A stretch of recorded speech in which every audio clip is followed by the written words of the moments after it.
My name is Linda Merritt. I am 62 years old. That night, I pressed the edges of the small brown box in my hands as the waiter led me toward the private room. The laughter reached me before the door opened. Ryan's laughter, loud and certain. The sound of a man who believed the world existed to applaud him. He turned when I entered, one arm around a woman I'd never met, the other lifting a glass of champagne. Mom finally made it, he said. Don't tell me you brought another one of your sentimental things. The table was long, filled with the kinds of people who call themselves friends when the music's loud enough. I smiled, tried to steady my voice. Just something small. A birthday should have a piece of home in it. He waved a hand toward the waiter. Home is overrated. Sit, Mom. We were just talking about the new client list. Big numbers this quarter. I sat listening without hearing. My fingers brushed the edge of the box on my lap. For 3 weeks, I'd worked on that watch, polished the casing, replaced the cracked crystal, and had the words engraved in tiny script. For the days you'll remember me. It had belonged to his father, and I'd wanted it to carry a bit of who we were.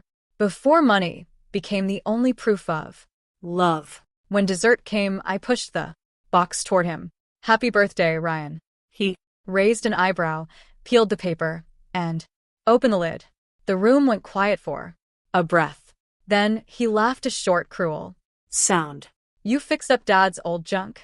Seriously, it's not junk, I said softly. He turned, the watch in his hand, pretending to study it. Looks like something from a pawn shop. Then, grinning at his friends, he said, cheap trash. The box hit my chest before I saw his arm move. Wood splintered against the chair. The watch rolling across the floor, face cracked again.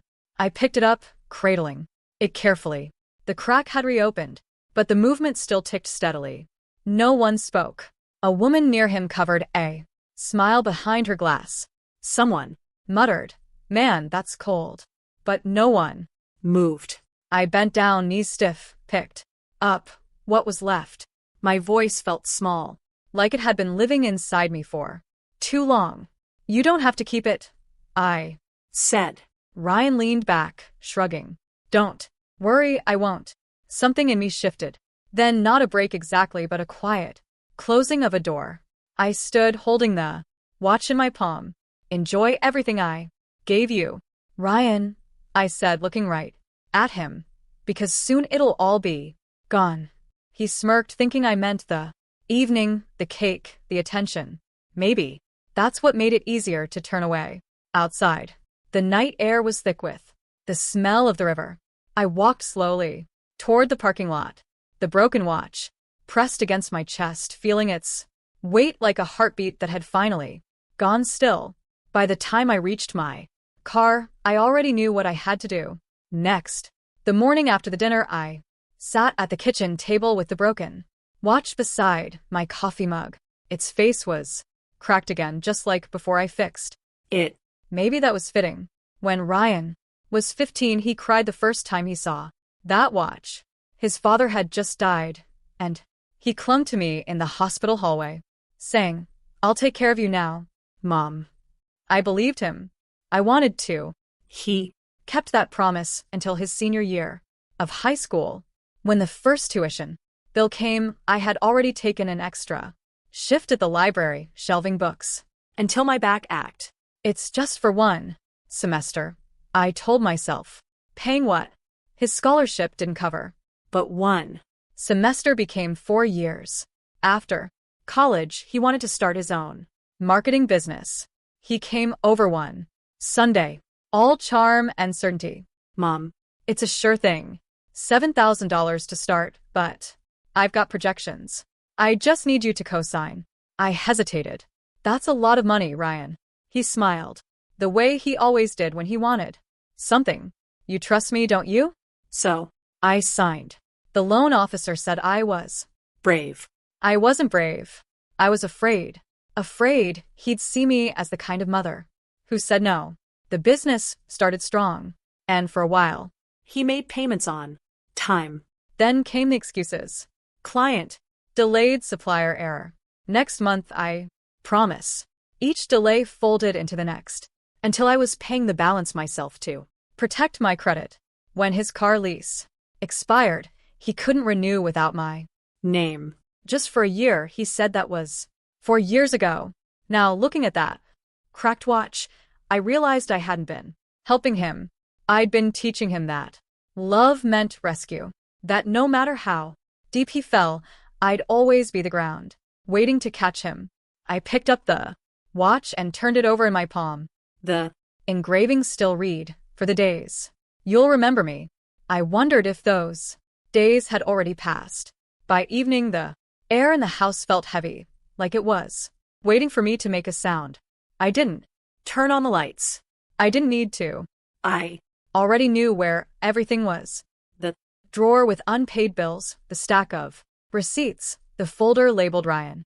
I opened my laptop and signed into my bank account. The dashboard glowed pale blue against the dark room. Line after line appeared: apartment rent, health insurance, credit card, auto payments, each one with his name attached. I clicked on the first: cancel recurring transfer. A confirmation window popped up. Are you sure? Yes, I whispered, though the system didn't need my voice to process it. Then the second, the third. The sound of each click echoed like a slow metronome in the stillness. My pulse matched it beat for beat. The bank rarely called him. All.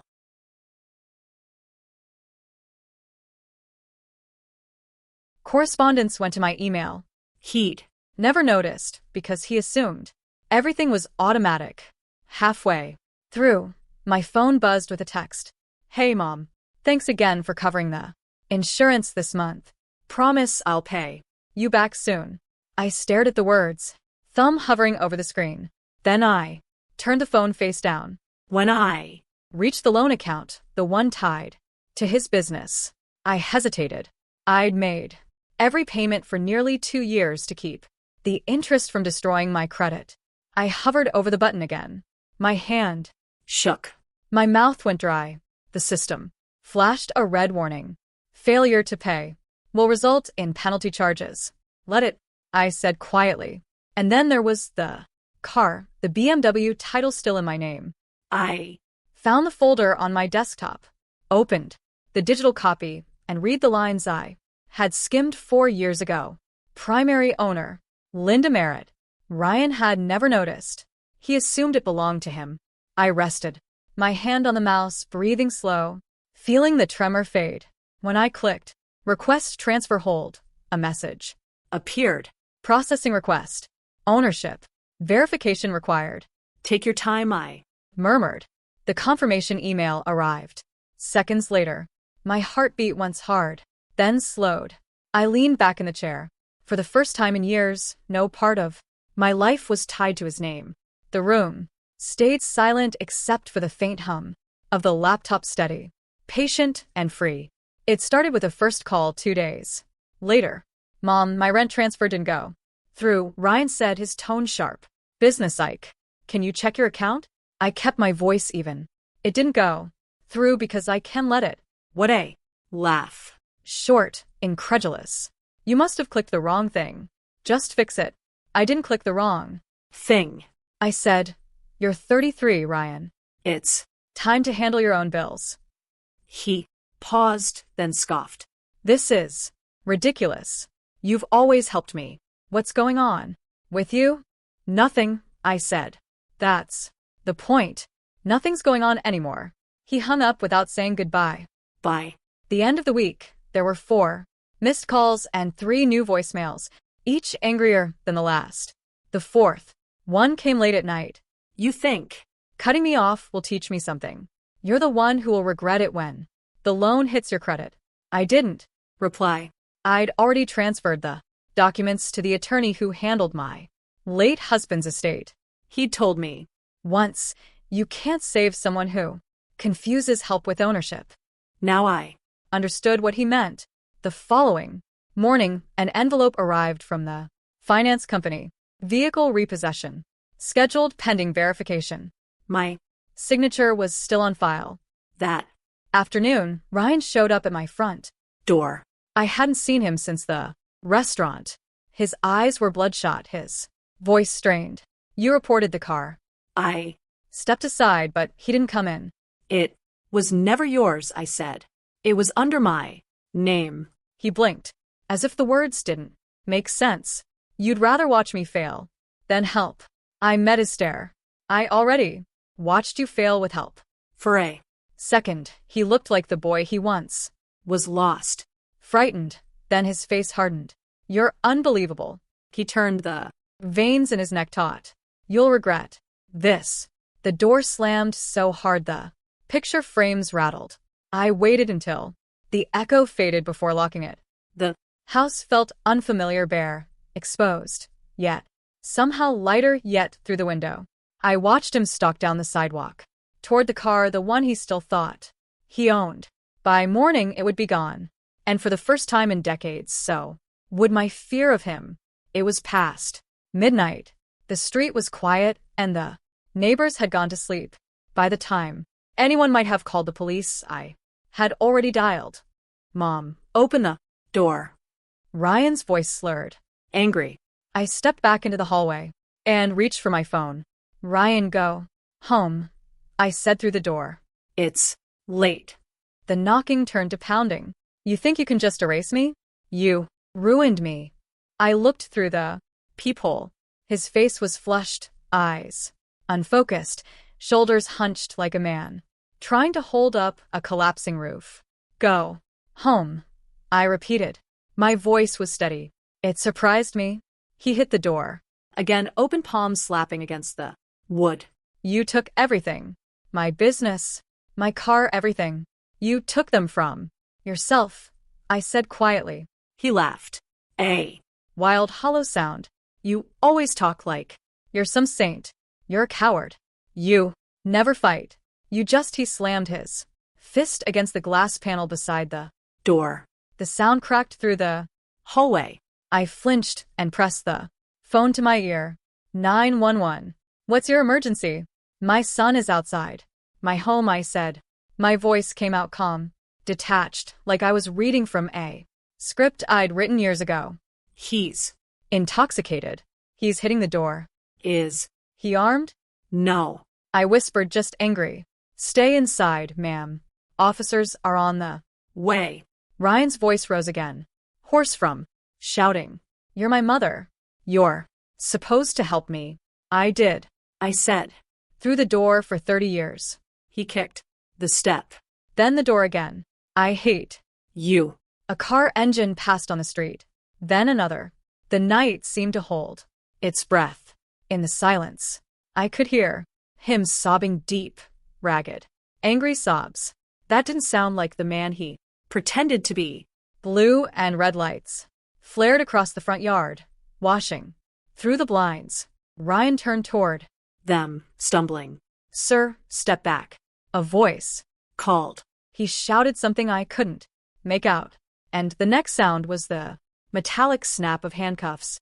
I stayed behind the curtain, gripping the phone, until the officers led him down the walkway. The flashing lights faded as they drove off. When it was finally quiet, I sank onto the stairs. My hands were trembling, but not from fear. The tears came without warning, hot and relentless. I didn't cry for Ryan. Not anymore. I cried for the years I had spent believing that kindness could fix cruelty, that money could buy decency, that love could teach gratitude. The house was still when I stood again. The smell of splintered wood hung in the air, and the echo of his voice lingered somewhere inside the walls. I locked the door once more, not out of fear, but finality. Then I turned off the light. Chapter 6. After the storm, morning came, like a stranger at the door. Quiet, polite, pretending nothing had happened. The porch bulb had shattered where Ryan hit it, scattering bits of glass across the steps. I swept them up carefully, the broom bristles whispering over the wood. A thin line of blood appeared on my thumb where a shard slipped through the dustpan. I pressed it with a paper towel and watched the red bloom fade. Inside, The phone blinked with missed calls, too. From neighbors. One from Carol, an old friend who still believed in reconciliation. I let them ring again. Before answering the fourth. Linda, I heard the police came last night. She said. Her voice carried that mix of concern and curiosity people use when they want details without asking for them. They did, I said simply. Was it Ryan?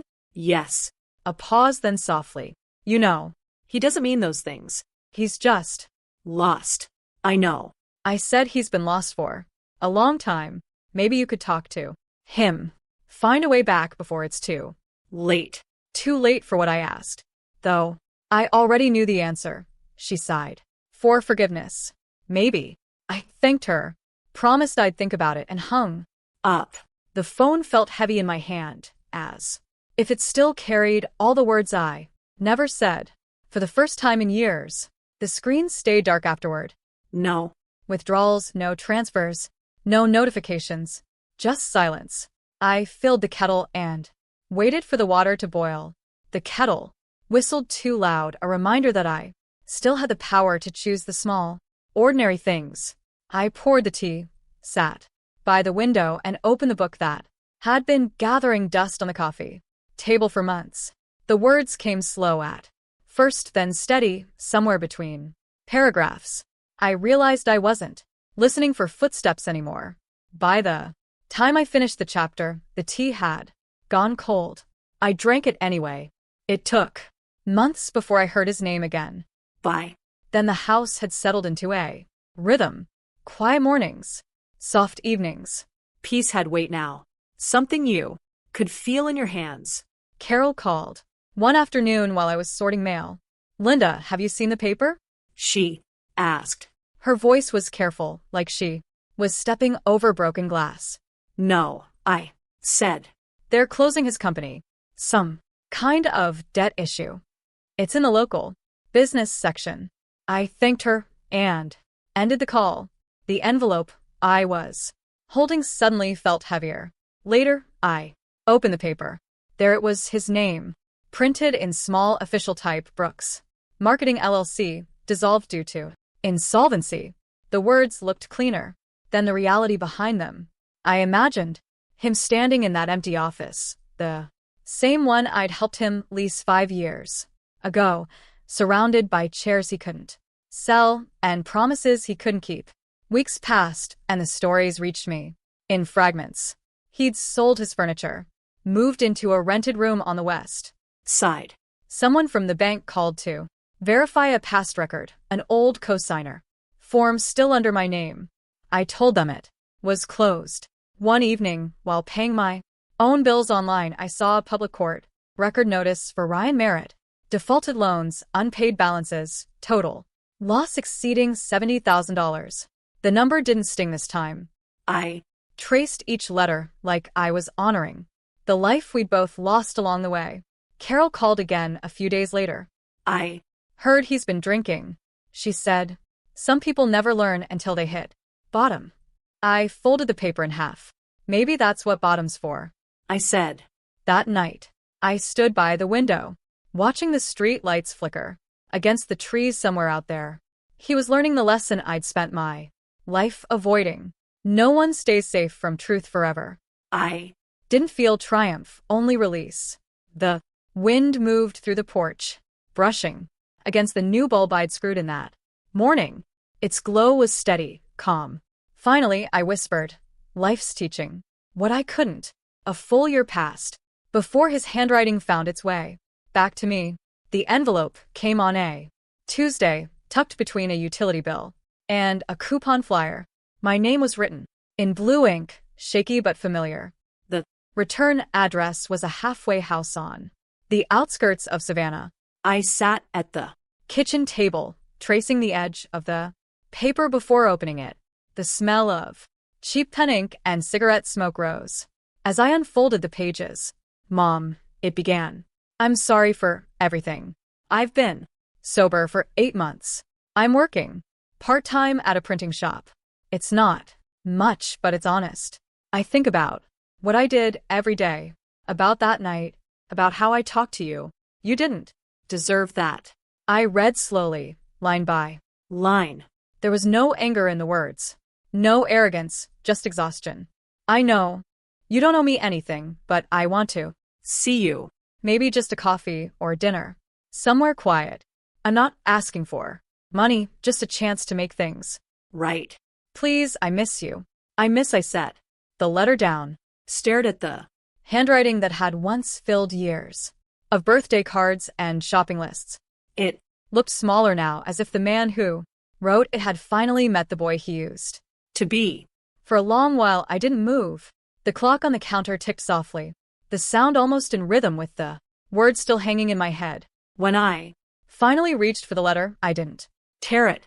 I folded it carefully and placed it beside the pocket watch on the table, the same one I'd repaired months earlier, the crack now barely visible. I whispered, I hope you do change, Ryan. Just not on my back again. The afternoon light slipped across the table, catching the metal of the watch and the edge of the paper. Both glowed faintly before the shadows returned. Then I stood, walked to the window, and drew the curtain halfway open. I moved. That spring just a few miles south near the marsh, where the air smelled faintly of salt and pine. The house was smaller, simpler, easier to keep clean.